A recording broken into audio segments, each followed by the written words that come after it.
On the News Channel 5 network, this is Inside Politics. Hello, everyone. I'm News Channel 5's political analyst, Pat Nolan. Welcome to Inside Politics.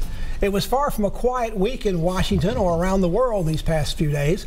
While there was no final report from Special Counsel Robert Mueller about his Russia investigation, there was explosive congressional testimony this week given by President Trump's former personal attorney, Michael Cohen, that is bound to intensify the debate about a possible impeachment of our nation's chief executive.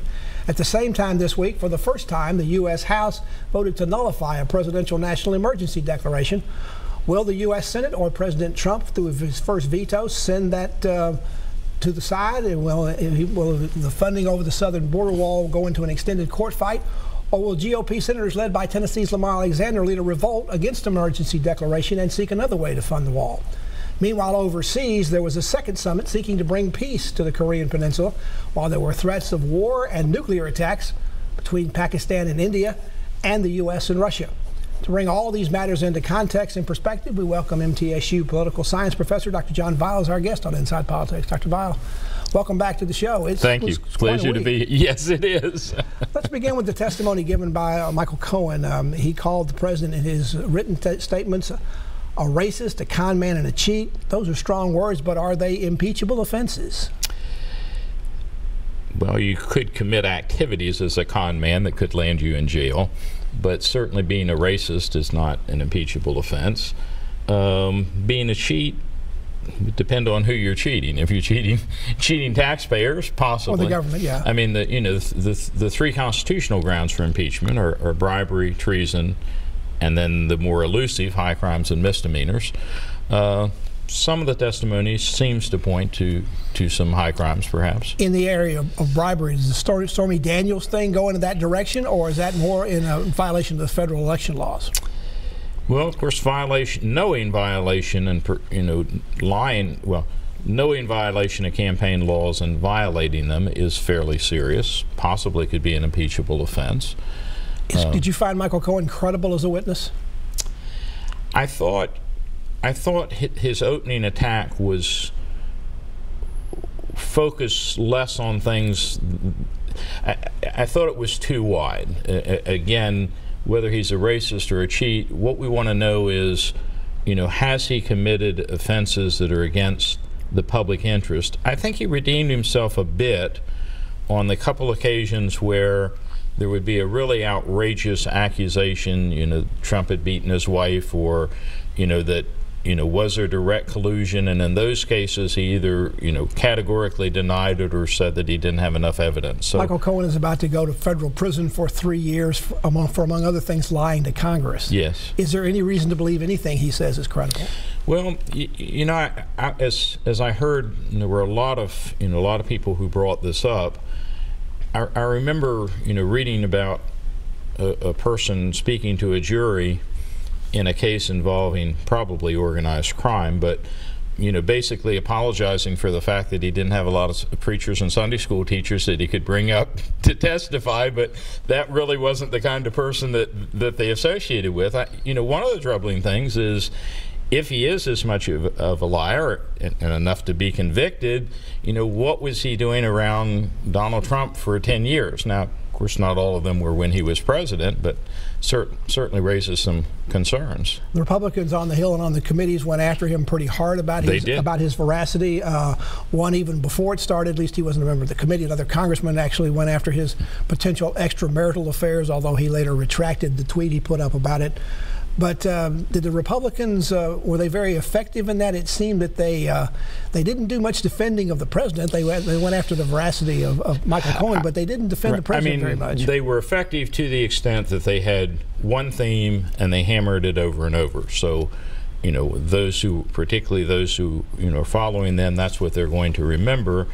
But in terms of bringing out additional information that would call his veracity into question, I don't think they land him in unconscious. Now, did Cohen hold up pretty well under those Republican attacks, or did he get a little too personal at times in some of his attacks on the president? There was a time or two where he got right up to the line. I've only had one time that I can remember in life where I was deposed. It was like had something to do with an academic matter, had been a department chair. It was like a 3-hour deposition, and I went home utterly exhausted, and I was a much younger man than I am right now. And Michael Cohen did 3 different appearances. 3 days. And two of them behind closed doors. We don't know what he said in the 2 of them. No, I thought he probably held up a lot better than I would have under the circumstances. Did Michael Cohen lie to Congress again during his testimony? He said he had no interest ever in working in the White House, yet there's some CNN interviews that have surfaced again where he did indicate he was interested. In fact, in one time he said 100%. I thought he was lying when I heard it. I'm not sure that that's the kind of law. I mean, the question is it material? It's material in the sense that it goes to, you know, if he's not credible on one thing, he may not be on another. You know, it's sometimes hard to remember. You know, you can make sort of post hoc rationalization. You know, I didn't get the job. Well, I didn't want it anyway. Well, I applied for it and whatever. So I'm not sure. I did not find it credible, but others might. The questioning on both sides of the aisle, some people thought was not very good. And not all of them are attorneys, but it didn't seem they knew a whole lot about questioning witnesses. Well, I think there was more posturing than there was questioning. Then there was the Roger Stone information he gave out. That's the one time he seemed to have anything that directly connected or even indirectly connected the president to Russia. In fact, during his testimony, he said he didn't know of any direct collusion between the president and Russia. But the Roger Stone thing got close to it in terms of what he testified about. It did. That, you know, indicating that he was aware that there was, you know, going to be a data dump that was going to hurt Clinton, and apparently, you know, if Cohen is to be believed, you know, approving of it. It is sort of new information. It's probably not new to Mueller, but it was, you know, I think new to the public. I'm not sure that it's one that's ever going to be verified or not. I mean, it seems seems like Trump and Stone are going to be on one side and Cohen is going to be on the other, unless there's an outside party or a tape. Probably we can never resolve it. Well, one way the committees may go after that is to bring in some other members of the Trump company, because certainly their names came up frequently during Cohen's testimony, and lots of other avenues for investigation by this committee. And for that matter, there seem to be other investigations going on in the Southern District of New York with those folks that could make this a big deal as well. And if you remember, we didn't know about taping in the White House until Alexander Butterfield, if I remember it, under Fred Thompson's questioning, revealed there was a taping system. So that, you know, there's always a possibility of that. I think the other thing is, you know, in politics, when you study politics, they always say follow the money. And there were innumerable, well, not innumerable, but 20 or 30 references to someone who's been an accountant for Trump long before he ever became president, whether he's, you know, would spill the beans. And of course, you know, the other thing is we still don't have Trump's tax returns.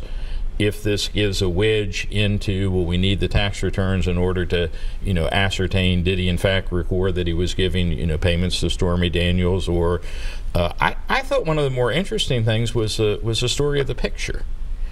Spending $60,000 of foundation money apparently to buy a picture of himself. Dr. John Weil of MTSU, political science professor in the Honor College down there, is our guest on Inside Politics. We're talking about developments in Washington and around the world this week.